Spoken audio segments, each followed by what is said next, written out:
Carolyn, if I may, I want to go back to something that George said, which is having that plan and that conversation, which is kind of what you do, right? You help families and Right. individuals set up plans. And a lot of that is for, in some cases, end of life or those final 10, 20 Mhm. years where you want to make sure that you've had those conversations with your children, with members of your family, so they know what you want.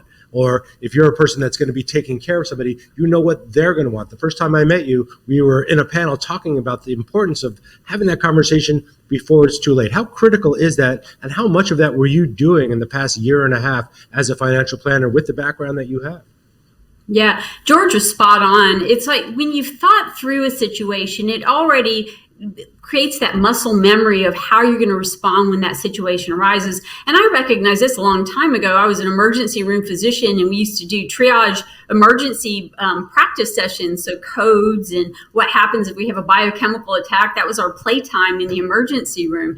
And that taught me well about when you think through things like loss of a job, or if you get diagnosed with a serious illness, if you get dementia, what are you going to do? And to have plans in advance that you've discussed with your family, and that when the bad thing happens, you're prepared. It just brings down the anxiety level so much.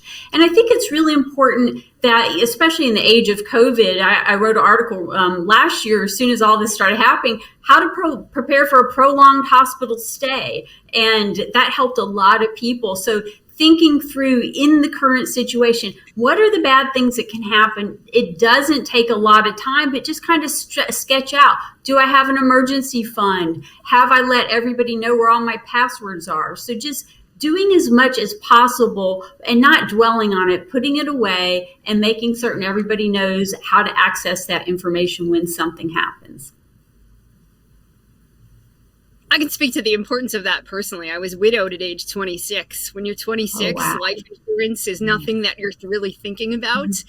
And knowing that I had something like 30 days to decide what to do with my late husband's retirement fund, I had no idea how much money I needed to keep, how much I should reinvest. And having a plan in place on paper would have made that so much easier, because the last time you want to make a really important financial decision is when your emotions are super high. As a therapist, I know this. However, at the time, it wasn't a choice I had. I had to sit through and figure out how to make it. So I'm glad that everybody here is talking about this and encouraging other people, because it is so important to do.